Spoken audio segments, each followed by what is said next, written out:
नमस्कार साथियों, आप देख रहे हैं बिहार समाचार, जहां आपको मिलती है बिहार की दिन भर की ताजा और बड़ी खबरें। आज की पहली खबर, सम्राट चौधरी के सीएम बनने के 22 दिन बाद आज गुरुवार को कैबिनेट का विस्तार किया गया। मेगा इवेंट में नीतीश के बेटे निशांत कुमार समेत 32 मंत्री सम्राट कैबिनेट में शामिल हुए। नई कैबिनेट में बीजेपी से 15, जेडीयू से 13, एलजेपीआर 2, एचएएम और आरएलएम से एक मंत्री हैं। 25 मिनट चले इस कार्यक्रम में एक साथ 5 विधायकों ने शपथ ली है। पहली बार में निशांत कुमार, श्रवण कुमार, विजय सिन्हा, लेसी सिंह और दिलीप जायसवाल ने शपथ ली। निशांत कुमार पहली बार मंत्री बने हैं। समारोह में पीएम मोदी भी शामिल हुए हैं। कार्यक्रम के बाद प्रधानमंत्री ने नीतीश कुमार को अपने पास बुलाया, मंच पर उनसे हाथ मिलाया। इस दौरान नीतीश कुमार ने पीएम का कंधा पकड़कर हिला दिया।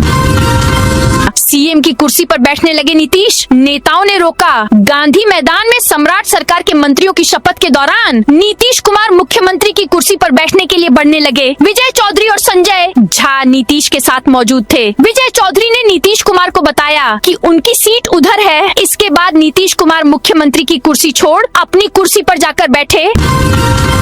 हर विद्यालय पर सम्राट सरकार खर्च करेगी 1,47,00,000। शिक्षा विभाग की माने तो 5 करोड़ रुपए की डिमांड से सरकार सकते में है। यदि एक स्कूल पर 5 करोड़ की राशि खर्च होती है तो कुल 2,860 करोड़ रुपए चाहिए। बिहार में 534 ब्लैंक में 572 स्कूल को मॉडल रूप दिया जा रहा है। बिहार के सरकारी स्कूलों में अच्छे प्राइवेट स्कूल जैसी पढ़ाई हो, इसके लिए राज्य सरकार मॉडल स्कूल योजना लेकर आई। हर प्रखंड में एक मॉडल स्कूल बनाने की घोषणा हुई। इसके लिए पहले से चल रहे स्कूल को मॉडल श्रेणी में बदला जा रहा है। उसके इंफ्रास्ट्रक्चर को बढ़ाया जा रहा है।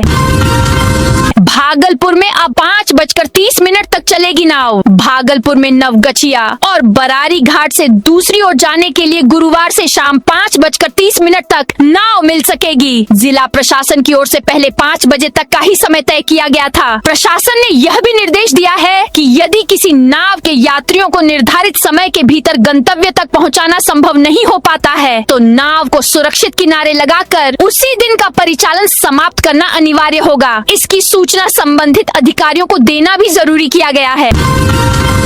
सीतामढ़ी मेडिकल कॉलेज का नाम बदला। सीतामढ़ी के मेडिकल कॉलेज का नाम बदलकर अब माता सीता मेडिकल कॉलेज किया जाएगा। वहीं अरवल, शेखपुरा समेत राज्य के कई जिलों में सरकार ने केंद्रीय विद्यालय खोलने का फैसला लिया है। इन विद्यालयों के लिए कई जिलों में जमीन उपलब्ध कराई जाएगी, जो 1 रुपए के टोकन पर 30 साल की लीज पर दी जाएगी। पटना में जुलाई से इलेक्ट्रिक बसें ही चलेंगी, सीएनजी वाली हटेंगी। पटना की सड़कों पर जुलाई से इलेक्ट्रिक बसें ही चलेंगी। करीब 110 सीएनजी बसों को शहर से बाहर किया जाएगा। प्रदूषण पर नियंत्रण के लिए ये कवायद की जा रही है। केंद्र सरकार पीएम ई बस योजना के तहत 400 इलेक्ट्रिक एसी बसें दे रही है। इलेक्ट्रिक बसों के लिए फुलवारी डिपो में चार्जिंग स्टेशन होगा। इसमें करीब 30 चार्जिंग प्वाइंट होंगे। इसके अलावा बैरिया और जेपी गंगा पथ के किनारे 20 चार्जिंग प्वाइंट होंगे। पिछले 3 दिनों में विक्रमशिला सेतु हादसा का साइड इफेक्ट दिखने लगा है। खासकर विक्रमशिला पुल के दोनों ओर लाइन होटल, ढाबा, धर्मकांटा समेत इससे जुड़े अन्य व्यापारिक प्रतिष्ठानों का 90% तक कारोबार नगण्य हो गया है। 200 से अधिक लाइन होटल व धर्मकांटा का 5 करोड़ का कारोबार प्रभावित है। दरअसल बौंसी हंसडीहा मार्ग, बाईपास समेत नवगछिया व इससे जुड़े मुख्य मार्ग के किनारे लाइन होटल, ढाबा व अन्य व्यापारिक प्रतिष्ठानों का कारोबार छोटी बड़ी गाड़ियों के परिचालन से ही होता था। अब वाहनों का परिचालन लगभग थम सा गया है। लोकल वाहनों के सहारे ही इन प्रतिष्ठानों का कारोबार चल रहा है।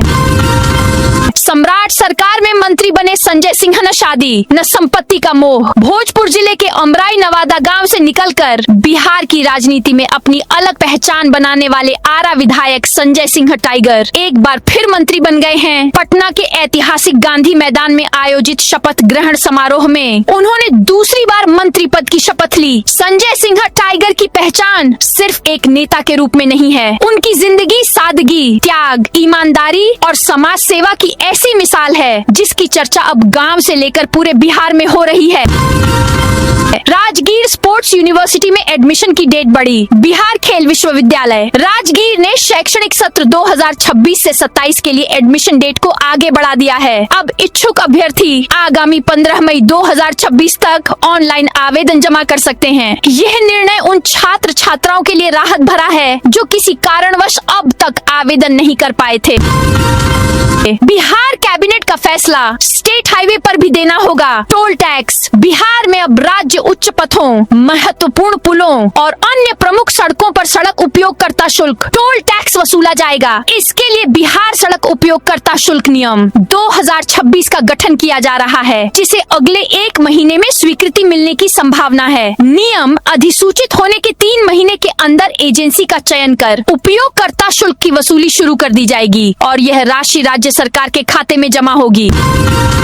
कैबिनेट की 20 फैसलों पर मुहर। 9 लाख राज्यकर्मी बैंक से ले सकेंगे सैलरी एडवांस। बिहार सरकार के लगभग 12 लाख कर्मचारी और पेंशन भोगी जरूरत पड़ने पर अब सीधे बैंक से सैलरी एडवांस और पेंशन एडवांस ले सकेंगे। राज्य सरकार कर्मचारियों की सहूलियत के लिए बैंकों के साथ मिलकर इसके लिए नई प्रणाली विकसित करने जा रही है। राज्य सरकार के इस फैसले से कर्मचारियों और पेंशन भोगियों को कुछ घंटों से लेकर 1 से 2 दिनों के भीतर रियायती दर पर अगला वेतन मिलने तक के लिए पैसा मिल जाएगा। वहीं घर, शिक्षा या अन्य बड़े निवेशों के लिए पेंशन अथवा वेतन आधारित लंबी अवधि का कर्ज लेने के लिए भी सरकार गारंटी लेगी। किशनगंज में 14 मई को आपदा प्रबंधन मॉक ड्रिल। किशनगंज में 14 मई को आपदा प्रबंधन विभाग द्वारा संभावित ब्लैकआउट और मॉक ड्रिल की तैयारियां तेज कर दी गई हैं। यह विशेष अभ्यास जिले में आपदा से निपटने की क्षमता को मजबूत करने और आपातकालीन परिस्थितियों में लोगों को सतर्क व जागरूक करने के उद्देश्य से किया जाएगा। भागलपुर फ्यूल क्राइसिस, कई पेट्रोल पंप ड्राई। युद्धजन्य परिस्थितियों और पहले से दबाव झेल रही ईंधन आपूर्ति व्यवस्था पर अब विक्रमशिला सेतु की बंदी ने बड़ा असर डाल दिया है। इसके चलते भागलपुर शहर में पेट्रोल और डीजल की किल्लत गंभीर रूप ले चुकी है। बुधवार को स्थिति यह रही कि शहर के अधिकांश पेट्रोल पंप शाम तक सूख गए, जिससे आम लोगों से लेकर परिवहन व्यवस्था तक प्रभावित हो गई। शहर में वाहन चालकों को ईंधन के लिए एक पंप से दूसरे पंप भटकना पड़ा, लेकिन कई जगह उन्हें निराशा ही हाथ लगी। स्थिति इतनी खराब हो गई कि कुछ पंपों पर सीमित मात्रा में ही पेट्रोल डीजल दिया गया। सम्राट कैबिनेट में मंत्री बने केदार प्रसाद गुप्ता, मुखिया से मंत्री तक का तय किया सफर। मुख्यमंत्री सम्राट चौधरी के कैबिनेट में केदार प्रसाद गुप्ता ने मंत्री पद की शपथ ली है। इससे पहले केदार प्रसाद नीतीश कैबिनेट में भी मंत्री रह चुके हैं। कुर्नी विधानसभा क्षेत्र से भाजपा विधायक केदार प्रसाद गुप्ता बिहार भाजपा में तेजी से उभरते वैश्य चेहरों में गिने जा रहे हैं। संगठन के प्रति उनकी निष्ठा, जमीनी स्तर पर मजबूत पकड़ और चुनावी संघर्षों में लगातार सक्रिय भूमिका ने उन्हें प्रदेश नेतृत्व के भरोसेमंद नेताओं की सूची में ला खड़ा किया है। सम्राट की पुलिस से खफा हुए बाहुबली अनंत सिंह सम्राट चौधरी की पुलिस से खफा हैं। गोपालगंज पुलिस ने जेडीयू विधायक पर FIR दर्ज की है। 3 दिन पहले अनंत सिंह गोपालगंज के मीरगंज में एक जनेऊ कार्यक्रम में पहुंचे थे। यहाँ उनके समर्थकों ने खुलेआम हथियार लहराए थे। इसी कार्यक्रम में अनंत सिंह मुजरा देखने के दौरान तालियां बजाते दिखे थे। हथियार लहराने को लेकर अनंत सिंह समेत 9 लोगों के खिलाफ प्राथमिकी दर्ज की गई है। FIR दर्ज होने के बाद अनंत सिंह ने सम्राट सरकार के खफा हैं। चांदी 2318 बढ़कर 2,51,000 किलो पर पहुंची। 10 ग्राम 24 कैरेट सोने का भाव 377 रुपए बढ़कर 1,51,000 रुपए के पार निकल गया है। वहीं चांदी 2,318 रुपए बढ़कर 2,51,000 रुपए प्रति किलोग्राम पर पहुंच गई है। गंडक नदी पर बनेगा 2,280 मीटर लंबा पुल। उत्तर बिहार के लिए एक बड़ी सौगात सामने आई है। गंडक नदी पर फतेहाबाद और चंचलिया के बीच 2,280 मीटर लंबे महासेतु का निर्माण होने जा रहा है। जिलाधिकारी सुब्रत कुमार सेन ने खुद अधिकारियों की टीम के साथ निर्माणाधीन परियोजना का स्थलीय निरीक्षण किया और कार्य की प्रगति का जायजा लिया। इस पुल के बनने से इलाके की एक बड़ी आबादी को आवाजाही में बड़ी राहत मिलेगी। भागलपुर मुजफ्फरपुर भागलपुर जनसेवा एक्सप्रेस के कोचों में होगा बदलाव। गलपुर और मुजफ्फरपुर के बीच चलने वाली भागलपुर मुजफ्फरपुर भागलपुर जनसेवा एक्सप्रेस के कोचों में बदलाव किया जा रहा है। पूर्व में इस ट्रेन में ICF रेक का उपयोग होता था, जिसे अब आधुनिक LHB रेक में परिवर्तित किया जा रहा है। यह बदलाव 16 मई से प्रभावी होगा, जिसके बाद दोनों दिशाओं से इस ट्रेन का परिचालन LHB कोचों के साथ किया जाएगा। बिहार भाजपा के मजबूत स्तंभ बने विजय सिन्हा। बिहार की राजनीति में विजय कुमार सिन्हा एक बार फिर चर्चा के केंद्र में हैं। भारतीय जनता पार्टी के दिग्गज नेता और पूर्व उप मुख्यमंत्री के रूप में उन्होंने संगठन और सरकार दोनों में अपनी मजबूत पकड़ बनाई है। छात्र राजनीति से निकलकर सत्ता के शीर्ष तक पहुंचने वाले विजय सिन्हा आज भाजपा नेतृत्व के सबसे भरोसेमंद चेहरों में गिने जाते हैं। उनकी आक्रामक कार्यशैली, स्पष्ट राजनीतिक रुख और संगठनात्मक क्षमता ने उन्हें बिहार की राजनीति का एक महत्वपूर्ण और प्रभावशाली नेता बना दिया है। बिहार में हर घर नल का जल के लिए 3601 करोड़ मंजूर। बिहार में पेयजल की व्यवस्था मुख्यमंत्री पेयजल निश्चय योजना सहित कई योजनाओं के अंतर्गत हो रही है। बहरहाल इन योजनाओं के अंतर्गत संचालित कुल 29,933 योजनाओं के संचालन व रख रखाव की अवधि इस वर्ष मार्च में ही समाप्त हो चुकी है। अब अगले 5 वर्ष यानी मार्च 2031 तक इन योजनाओं के संचालन व देखरेख के लिए 3,601 करोड़ 56,61,500 रुपए का प्रबंध हो गया है।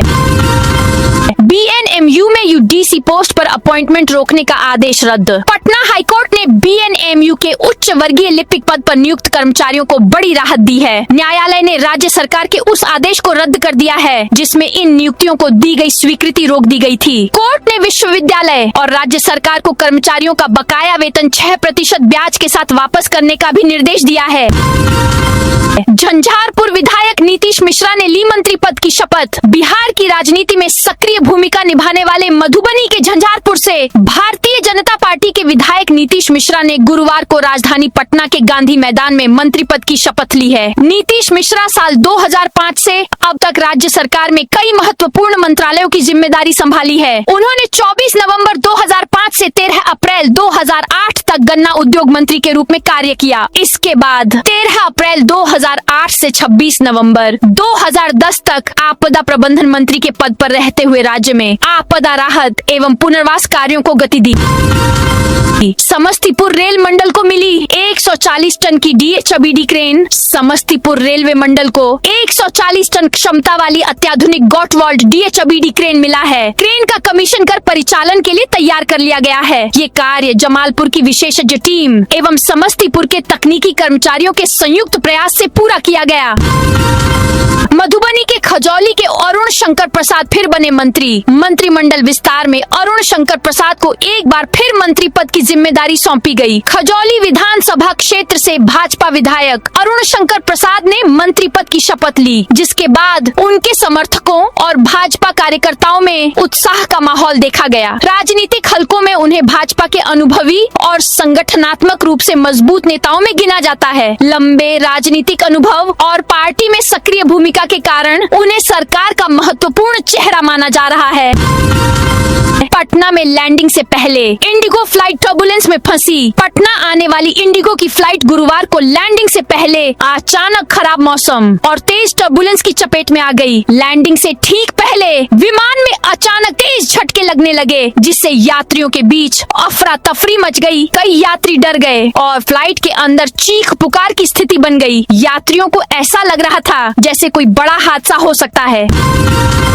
जहानाबाद में पुलिस का विशेष जांच अभियान। जहानाबाद पुलिस ने नगर क्षेत्र में शांति और सुरक्षा व्यवस्था बनाए रखने के उद्देश्य से विशेष जांच अभियान चलाया। बुधवार देर रात अनुमंडल पुलिस पदाधिकारी मनीष चंद्र चौधरी के नेतृत्व में शहर के विभिन्न संवेदनशील इलाकों में औचक निरीक्षण और सघन जांच की गई।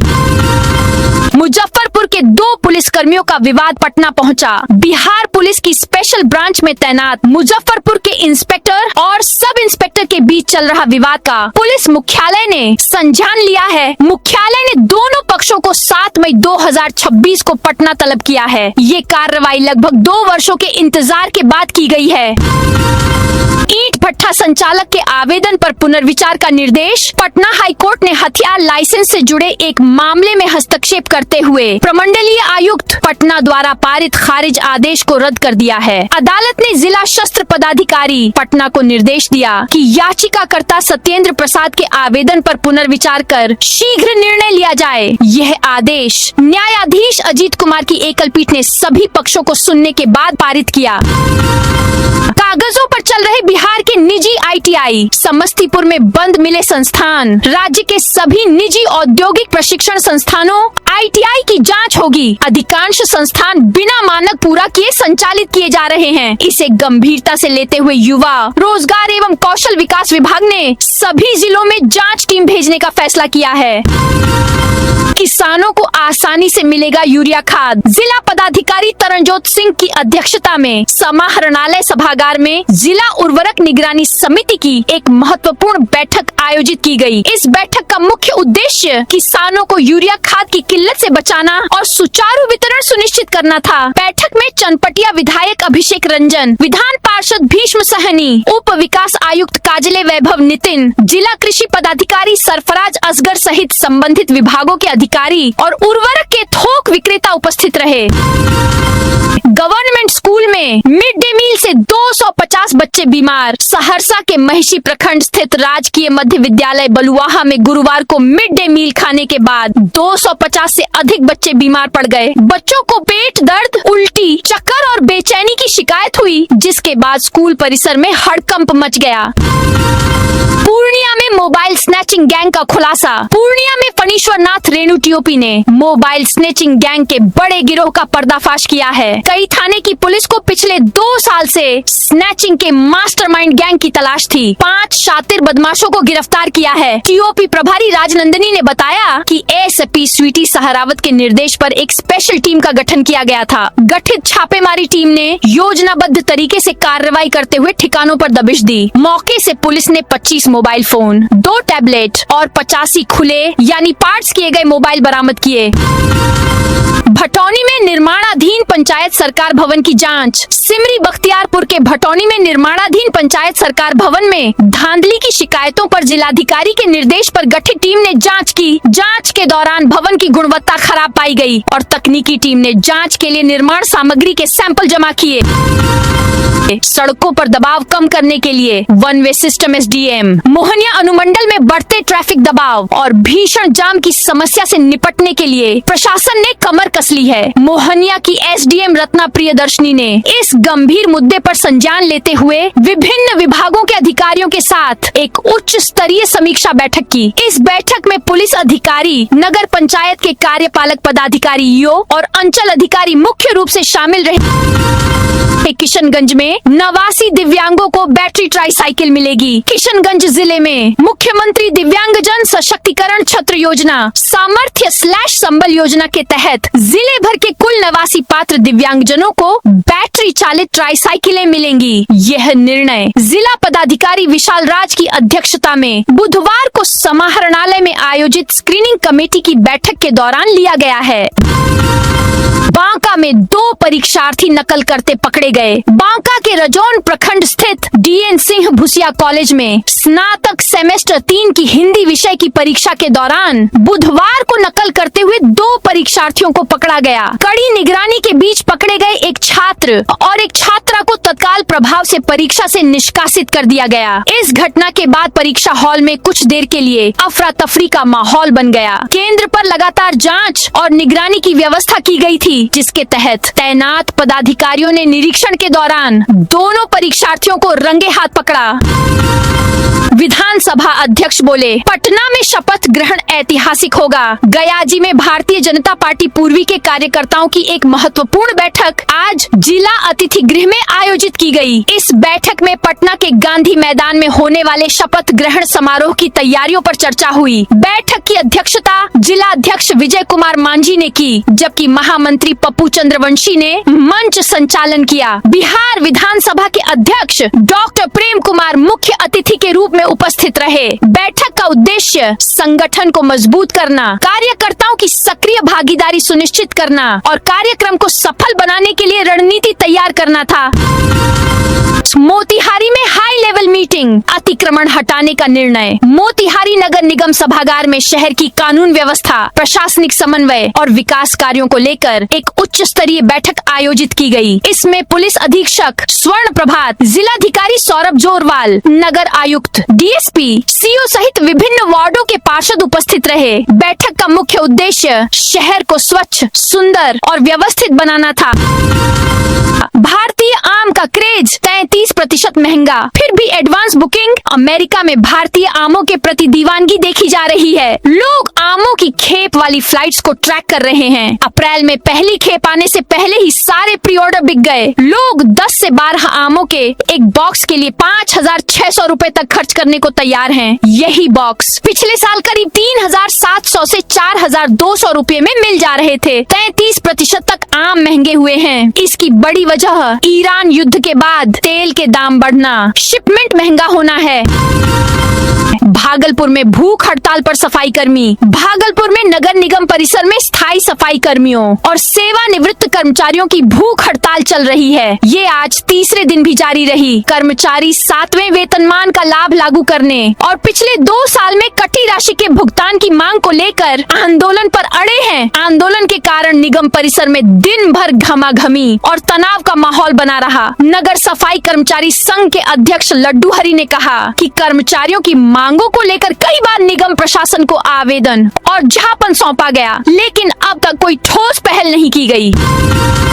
बेमौसम बारिश से बिहार में 150 करोड़ कच्ची ईंटें घुली। बिहार में अप्रैल के आखिरी और मई के पहले हफ्ते की बारिश ने ईंट उद्योग की कमर तोड़ दी है। प्रदेश में महज 10 दिनों के भीतर करीब 150 करोड़ कच्ची ईंटें बारिश में भीगकर मिट्टी में मिल गईं। इस तबाही के कारण राज्य के 90% ईंट भट्ठों में उत्पादन पूरी तरह ठप हो गया है। अगले 30 दिनों तक नई ईंटें तैयार नहीं हो सकेंगी। आपूर्ति घटने से बाजार में ईंटों की कीमत 25 पैसे से लेकर 1 रुपए तक बढ़ गई है। पटना जैसे शहरों में प्रति 1,500 ईंट पर सीधे 1,000 रुपए की बढ़ोतरी हुई है। ऑपरेशन सिंदूर का 1 साल, सेना बोली आतंकवाद से लड़ते रहेंगे। ऑपरेशन सिंदूर की पहली वर्षगांठ पर भारतीय सेना ने कहा कि ऑपरेशन सिंदूर ने यह साफ संदेश दिया कि पाकिस्तान में कोई भी आतंकवादी ठिकाना सुरक्षित नहीं है। सेना ने यह भी कहा कि यह अभियान अंत नहीं बल्कि शुरुआत थी। भारत आतंकवाद के खिलाफ लड़ता रहेगा। तो दोस्तों, यह थी आज बिहार की दिन भर की ताजा और बड़ी खबरें। अब कल मिलते हैं नई खबरों के साथ।